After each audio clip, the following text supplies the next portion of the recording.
Maybach music. Maybach music.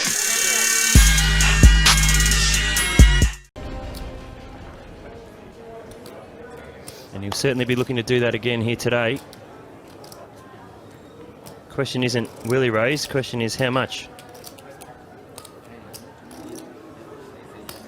Raise to 100,000. This time it's a min raise, 100,000. So he's varying things up a bit. He's found the 5-6 of spades. So is he hoping to see a flop here, Joe? No, I think he's just making just a raise in position and mixing it up a little bit rather than moving all in every hand. How much do you have, Fabian? Confusing his opponents a little bit. That's 335. 35.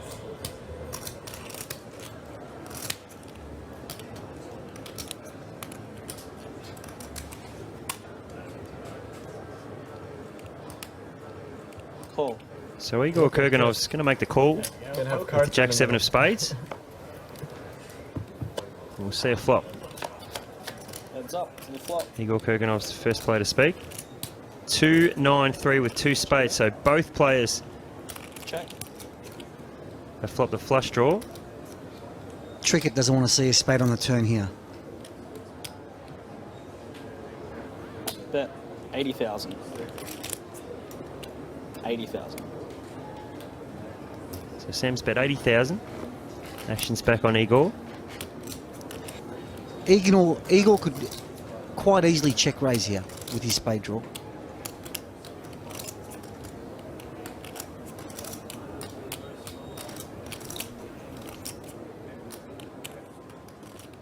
He's taking the safe option, he's just calling. To the turn. So we'll see the turn card, and it's the 4 of spades. Wow, what a card.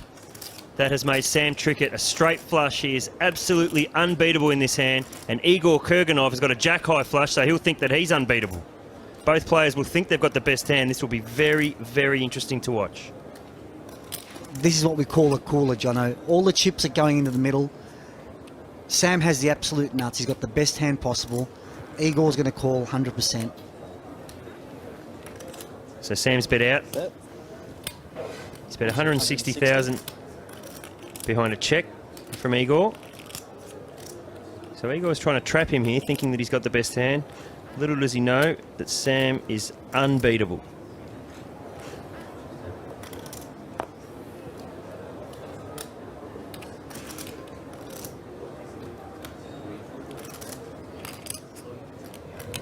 All in, call. All in, call. Drawing dead. Oh my god. All in, call. Sam says you're drawing dead and shows in the straight flush. No mercy, Sam. Straight away, call, you're drawing dead. Seen this?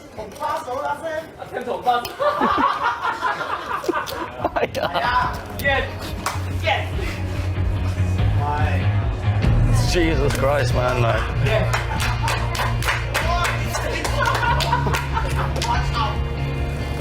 I think Sam's bewildered. Maybach music. To get through the main event. Back to the featured table now. 3 players in a hand. Mike Matiso, Roberto Romanello, and Greg Geller. Matiso with pocket 9s. Romanello has pocket jacks. Geller leads them both with 2 kings. 3 big pocket pairs. I smell trouble. Flop now is ace, jack, king. Geller hit his set of kings. Romanello a set of jacks, and that missed Matiso. Set over set. Now I really smell trouble. Matiso does check. Romanello owns a fish and chip shop in Wales, and he checks. And Geller checks. Geller should have fired away. Too many draws on that board. Turn card is a 10. Geller still leads with his 3 kings. But see, someone's got to have Broadway now, don't they? Well, nobody does, but somebody should. Matiso checked it. Romanello now checks it over to Geller, who leads, and he checks. But I got to get a court order to make this guy bet? Another 10 on the river. Geller gets the check mark with kings full. Matiso's lucky he didn't hit that 9. He checks. Romanello now will bet 1,800 with jacks full. Yeah, bad time for jacks full. Man, you're right, Lon. Pocket jacks are impossible to play. Geller now, kings full, and a check mark will raise it to 6,000. Well, you know, now Geller's check looks brilliant. He's got Romanello trapped. Matiso gets out of the way. Now to Romanello, needs 4,200 to call. Just don't raise me. Geller playing games with Romanello. You sure if I pass? Pardon me? You sure if I pass? No. One time? No. The only thing preventing Romanello from pushing all in, and I would have yelled out Heidi Ho an hour ago, was that Geller made a big pre-flop raise, so he could have pocket aces or pocket kings. And unless Romanello's going Hollywood on us, he's actually considering mucking his jacks full, which would be an unconscious laydown. I mean, if he lays this down, I'll move to a Franciscan monastery and become head chef. Okay, I'll show. Geller trying to move things along. Is he really thinking of folding this? Okay. He does. No way he Yeah, he folds. said he would. Let's go. Fold. You're out. Your hand's dead. Let's go. And shows. Wow. How do you fold that hand? Romanello folds jacks full. Wow. And that is the player's good instinct moment. Oh my God. I could never have folded that hand. Unbelievable. Nice fold. Wow. Okay, I would never have folded that hand. Okay, I'm not gonna lie to you. I knew I was beat. That is the fold of the tournament that I've ever seen. Are there even grocery stores near monasteries? How do I draw tables with people like this? I mean, there's 72 million idiots out there, and I got to drop guys laying jacks full down and being right. Romanello may sell fish for a living, but he showed he's not one there. Maybach music. Full table here at the 2010 Aussie Millions. This is the big game. Buy-in cost you somewhere anywhere between $100,000 and $250,000. And the action is on Andrew Feldman from the UK. Andrew, a very tidy player, but he's been pretty quiet so far. Not now, though. Under the gun, he makes it 2,100 to go. Well, he's got 9-10 of hearts, an interesting hand, suited connector. And there is our Hungarian billionaire, Sandor, in the action. He's picked up 9 jack offsuit. Sandor feels lucky. What about Massa? Well, Massa's picked up pocket 8s here. Could potentially raise. No, he just makes the call, playing a bit carefully. Gus gets out of the way, around to Tom Dwan, who, as you can see by the amount of chips in front of him, is having a very, very good day. And that has inspired him to make the call with just a 5-3 offsuit. So 4 to the flop, and here it comes. It is an ace 8-4 flop, massive flop for Masa Kagawa, flopping middle set. Dwan has an inside straight draw. Nothing there for Feldman. But he is going to make the continuation bet. 5,500 is the amount. Sandor gets out of the way. Round to Massa now with his middle set. A lot of blinking from the Japanese man. I wonder whether the expert players will be picking up on that. So he's sitting with him for quite a while. He decides not to raise. He's just going to call here, trapping. Now, is that pricing Tom Dwan in? Well, with that many chips in front of you, like you mentioned earlier, you know, sometimes you can speculate with risky hands, and it looks like that's what he's doing. And he's reaching for chips, so he's not going anywhere. He makes the call, and we go to the turn. And the turn is a 2 of spades, so Tom Dwan's speculation has paid off. And he checks. Check. And Feldman checks as well, so it's over to Massa now, who at the flop was such a favourite, and now could be betting into, well, a storm, really. Yeah, he's going to need the board to pair. We know he's not going to get Tom Dwan off this hand. Tom at the moment has the nuts. 11,000. He bets 11,000. Now it's over to Durr. Will he choose to raise? He's generally been slow playing his monster hands, as we saw a little earlier with Chris Ferguson. But Massa is no Chris Ferguson, and it may be that Tom will play it differently against the less experienced player. Looks like he's reaching for the bigger priced chips. the more expensive ones. Yeah, remember, this is value for value, the same as cash. So it's like he's taking a big wad out of his wallet. And he makes a very big raise. Andrew Feldman gets out of the way, and the action is back over to Massa. It's a tough spot, really. Yeah. The shipping magnate, I'm sure, knows his way around a boardroom. He's also a successful poker player, certainly in terms of Japanese rankings. But playing against Tom Dwan is a whole different kettle of sushi. Well, he's re-raising here. He's decided, I think I've got the best hand.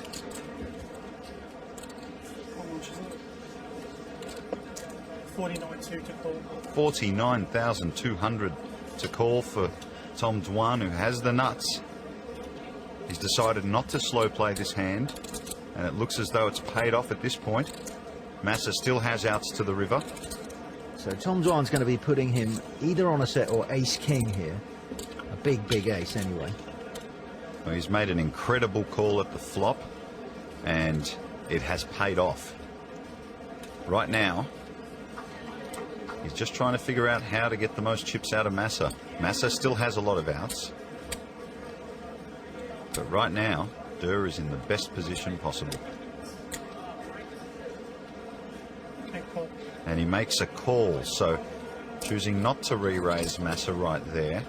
Massa still has a lot of money left in front of him. So Massa looking for a repeat. And the river is a king of hearts, so Tom Dwan has the nuts. And if Tom Dwan was putting him on ace-king, he checks! Wow, that is very courageous and gutsy poker from Tom Dwan. Checking there, risking a possible check from Massa behind him and not getting paid off on the river. And look at that, it's paid off. Massa picks up $100,000 in one chip and bets 70 of it. Yeah, even though he'll get some change back from that plaque that's gone in, he's more or less committing himself.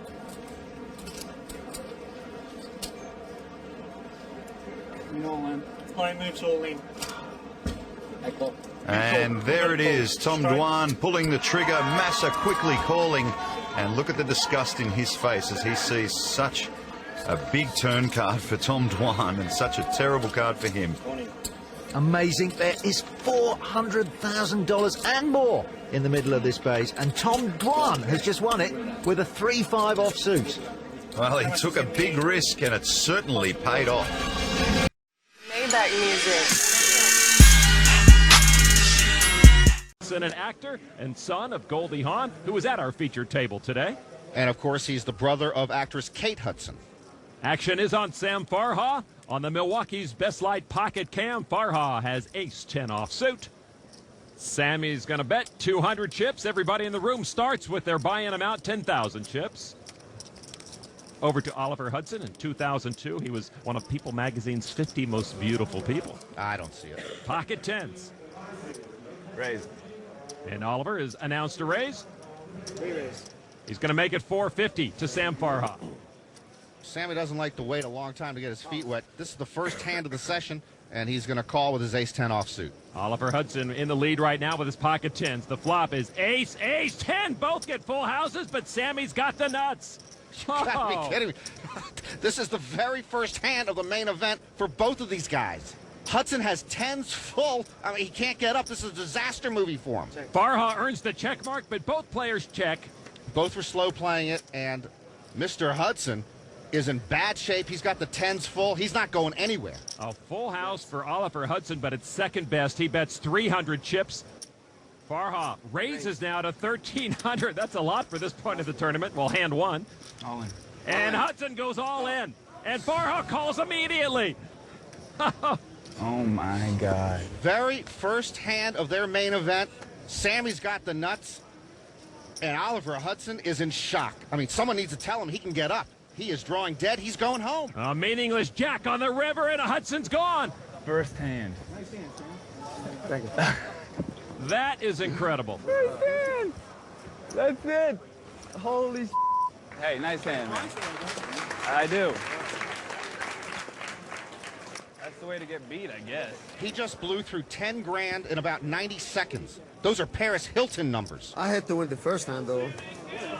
Sammy Farha, on the other hand, doubles his chips in the very first hand. Sammy, the first one to 20,000 chips today.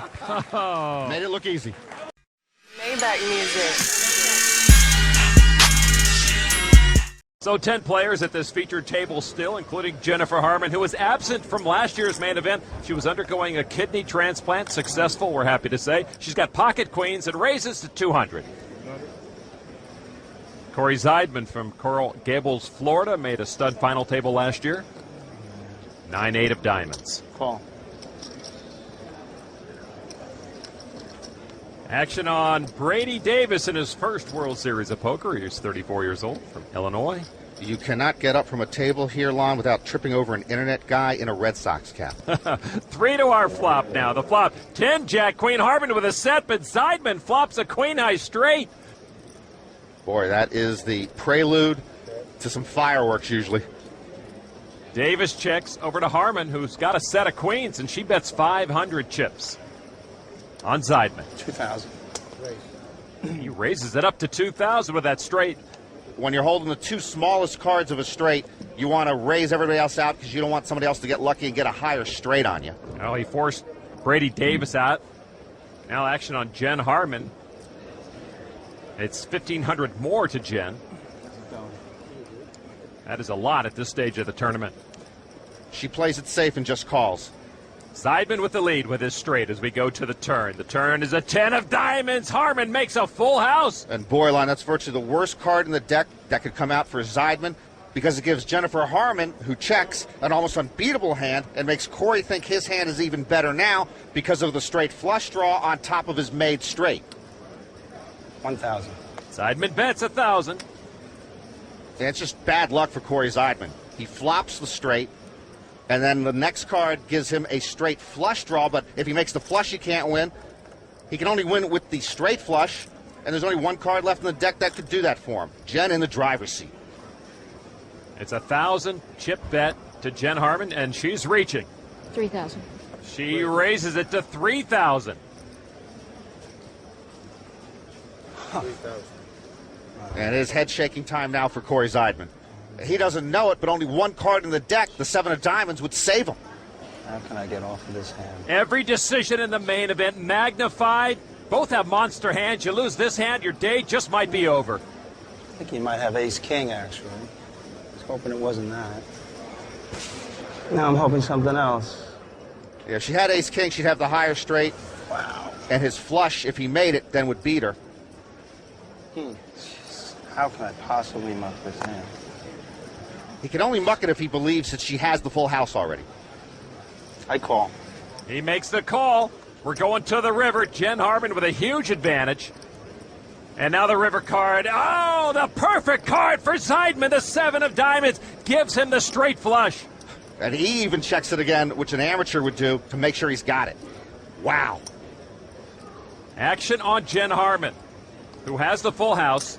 She makes it 3,000 to put Zidman all in. Why is Corey acting as if he's agonized? I guess I could do a lot of sightseeing if I lose this hand. You can't lose the hand. All in. It's over. Zidman takes the pot. Straight flush. I knew you had that hand. Oh, mamma mia. It was hard to get off. I'm like, gosh, I flopped the straight. I'm like, ace-king is the only hand that's going to beat me now. Don't put a 7 of diamonds up there. Wow, nice hand. Thank you. Come on, a little for that. Yeah, all right, yeah. Jennifer's been told she looks like she's in pain when she plays. She's got good reason right now. Takes a lot to beat you in a hand. Straight flush home. Jennifer not getting any consolation from Zidman. Harman hurting early at the main. Tell me pretty lies, look me in the face. Tell me that you love me, even if it's fake.